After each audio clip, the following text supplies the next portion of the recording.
From Hollywood, it's time now for Johnny Dollar. Bert Major, Johnny. Masters Insurance and Trust. Oh, hi, Bert. You know anything about spacemen? Never saw any, if that's what you mean. Neither have I.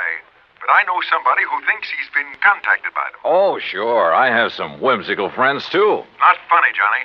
The company is betting $2 million that this man is either a liar or pulling one of the biggest hoaxes in history. $2 million? That's right. Conrad Billings.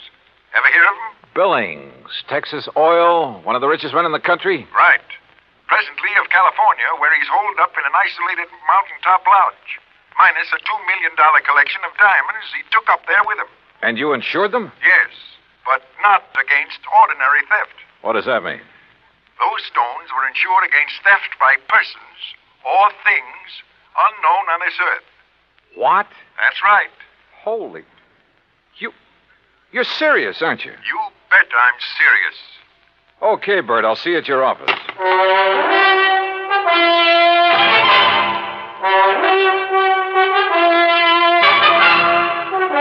Bob Bailey in the exciting adventures of the man with the action-packed expense account. America's fabulous freelance insurance investigator. Yours truly, Johnny Dollar. And now, Act One of yours truly, Johnny Dollar.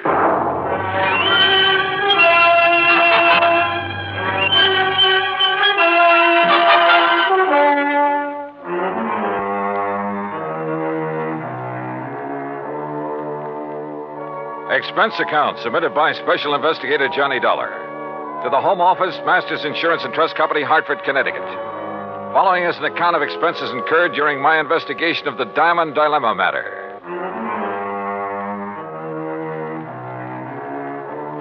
Expense account item 1, $3.20 for a taxi to the office of Bert Major. I've known Bert a long time, and he's been in and out of too many deals, big and little, to get excited over nothing. But he was excited now. This whole thing is incredible, Johnny. Fantastic. It's utterly impossible for $2 million worth of diamonds to simply vanish into thin air. So it's impossible. But it's happened. The police out there in California state positively that no man on earth could possibly have gotten to those stones. Then, Bertram, tell me all. All right. 2 weeks ago, Conrad Billings called me from his lodge up in Northern California. Said he wanted to insure the diamonds immediately. Over the phone? Over the phone. You're sure it was really he? I'm not that naive. I had the call traced. How come he called you? We've done some business with a wealthy friend of his in Dallas. Recommended. Uh-huh. And he had the stones with him there at the lodge? Yes. And, Johnny, it's one of the most isolated spots on Earth. You're sure he had them there? He loves diamonds, Johnny. Almost to the point of obsession. He plays with them like a kid plays with marbles. Lord knows he can afford to. So you insured $2 million worth of diamond marbles over the phone? I did. And you say you weren't naive? Oh, look, a remote lodge, an eccentric old man, some expensive baubles. A rank amateur could get at him. You haven't listened to me, Johnny. You've missed the point entirely. I wouldn't care if he left the diamonds lying out on his front doorstep. I insured those diamonds solely against theft by persons or things unknown on this earth. That's the exact wording of the policy. And now they're gone? Yes. So, someone took them? Prove it. What? Someone, and not something. Now, why would anybody in his right mind want to insure against theft by other than people? I asked myself that question. My answer was that a billionaire in active command of his business empire must be of sound mind. And if he wants to satisfy a whim and is willing to pay for it, why should my company refuse his money? You think maybe he has an obsession about flying saucers and the people or things who fly them? Who knows? Or what knows? Johnny, you've got to go out there and make some sense out of all this. Who are the contacts so far? The head of his San Francisco office, Norton Shields. The chief of police in Lakeview, about 30 miles from Billings Lodge, and the insured. Okay, I'll call you, Bert, but not from Mars.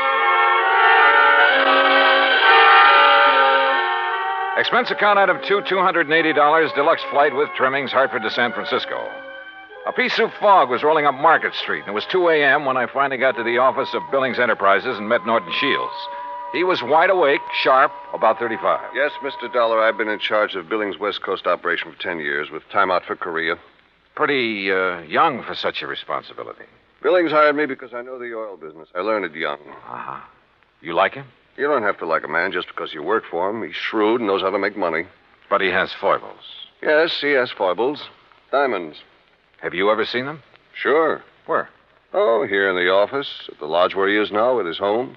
You're certain he took them up to that lodge? 3 weeks ago tonight, they were spread out right here on this desk. He put them one by one in a chamois bag, put the bag in his pocket. I walked him to his car, and he was driven straight to the lodge. All right. What about the flying saucers, the spacemen, or whatever it is? No, that's a new one. I learned of it when Mr. Major called, disclosed the terms of the insurance, and the fact that the diamonds had been, that they were gone. You haven't talked this over with Billings himself? No, I haven't. Don't you think you should? Why? If he wants me, he'll call me. How do I get to this lodge? I have a company plane and pilot ready to fly you to Clear Lake in the morning. You'll be met there by a car and driver.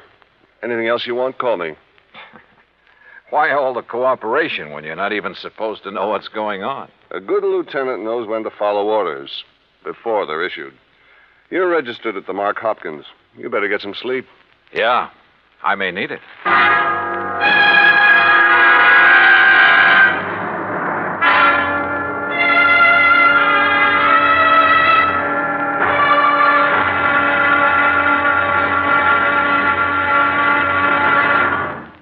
Act Two of yours truly, Johnny Dollar, in a moment. And now, Act Two of yours truly, Johnny Dollar, and the Diamond Dilemma Matter.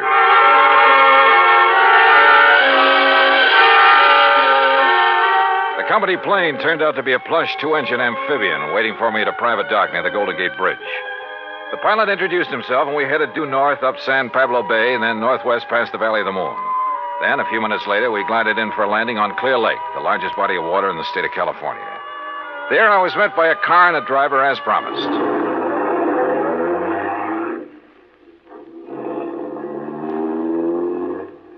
How far is it to Mr. Billings' lodge, driver?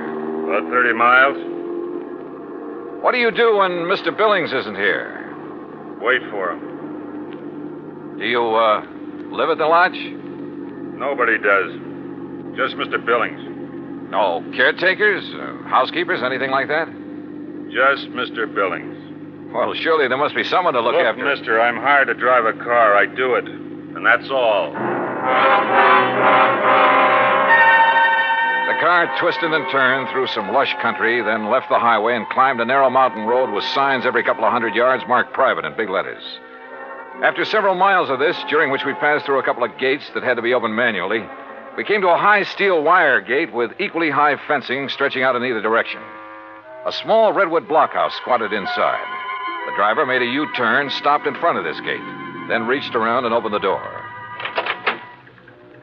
This is it, mister. This is it?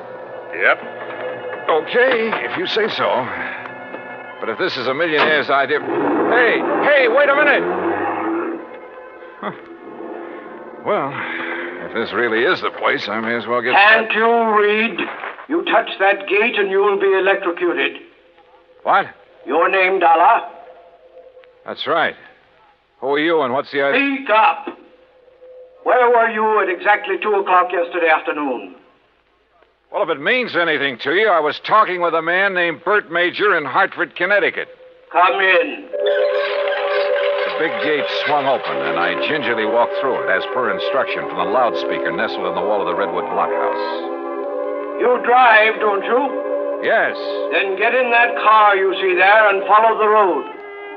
The car referred to by the voice was parked against the blockhouse on the far side. I did as I was told.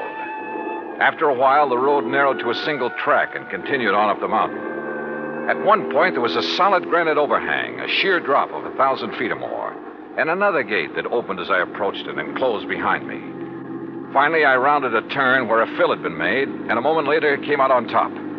A few hundred yards away, across the terrace top of the mountain, was a charming rustic lodge. I drove over to it.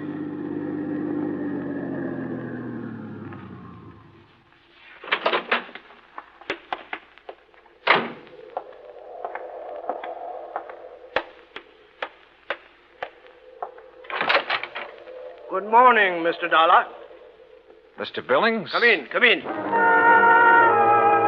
Hearing about this man was strange enough. Seeing him was even more of a shock. About 5'2", flashing gray eyes, bullet bald. He was wearing a baggy old jacket that hung nearly to his knees. This way. I want you to see my view of the lakes below. Well? Beautiful. What was that? I said beautiful. Yes, it is. Now, Mr. Major has informed you of the insurance on my diamonds, which disappeared 2 nights ago. Yes, sir. He told me that. Speak up! He told me you insured $2 million worth of diamonds against theft by persons or things unknown on this earth. Exactly. And I wish to collect from your company on that basis.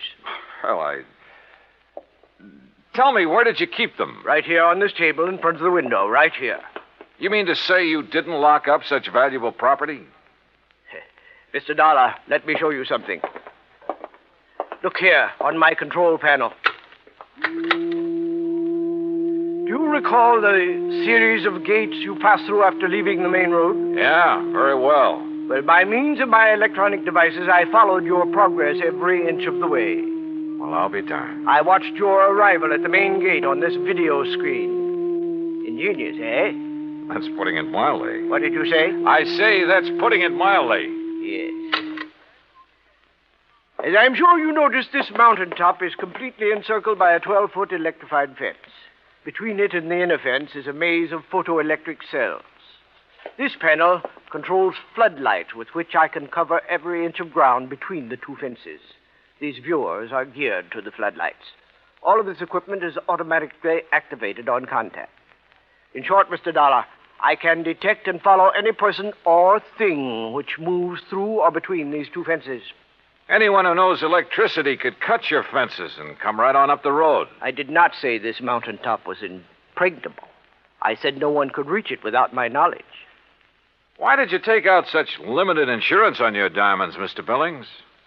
I've made my money by leaving nothing, absolutely nothing, to chance. Now that man has projected objects into outer space, it is reasonable to assume that other planets may be ahead of us in technical endeavors. Diamonds would be of tremendous value to an unknown civilization. Well, look, how do I know this is not just an elaborate scheme to collect $2 million? A fair question, Mr. Dollar. What would prevent you from hiding those diamonds somewhere on this mountain? I should consider that question an affront to my integrity, but under the circumstances, I do not. I simply defy you to find them. Then what's your explanation of their disappearance? I have none. And unless you find one, I intend to collect from your company under the terms of the policy. Mr. Major mentioned the chief of police in Lakeview. Do you mind if I talk to him? Andy Prentice? Not at all. I have a direct phone to his office and he's home. Would you care to talk to him now? No, thanks. But I would like to use your car. By all means. I'll open the gates for you on your way down. Just one point. There must be no publicity on this matter. Understood? Mr. Billings, if I can't prove that your diamonds were taken by a person, those space cats are going to get a lot of publicity. Act 3 of yours truly, Johnny Dollar, in a moment. And now, Act 3 of yours truly, Johnny Dollar, and the Diamond Dilemma matter. While I drove down the mountain with gates electronically opening and closing behind me, I did some thinking. Billings had bought and paid for his privacy at tremendous cost. I couldn't see any loopholes in the setup. Yet, the diamonds had disappeared. 45 minutes later, I pulled up in front of the police station in Lakeview. Obviously, I was expected by the chief of police, Andy Prentice. Hello, Mr. Dollar. My name's Prentice. Mind if I join you? No, hop in. Just cruise down by the lake. I'm sure you want this to be a private conversation, too. Good idea. Well, what's your opinion on the diamonds? Well, I don't know who took them, but I'll tell you one thing. I don't believe it was some thing or somebody from outer space. Well, how would you get through all those electrified fences, photoelectric cells, floodlights, and closed-circuit viewers? Yeah. Well, what's your opinion? I'm as practical and logical as the next fellow. If a human being couldn't get to Mr. Billings without his knowledge, and he'd call me the moment somebody tried, well... Oh, sure. Spaceman. Well, what else? I noticed one thing, Chief. He's a little hard of hearing and doesn't wear a hearing aid. He doesn't need one. Just turns up the volume on all that electronic stuff he has around him. Well, suppose someone parachuted onto the top of that mountain. How would he get out? Man could dig under those fences. That would leave evidence, and I've been over every inch of the ground. I've even thought of the expert pole vaulter idea. No sign. Nothing makes any sense. Yeah, I see what you mean. How about a ride in Billings' private plane? I'd like to take a look at that mountain from the air. I don't know what good it'll do you, but I'll go along. Well, maybe there are spacemen. But I still...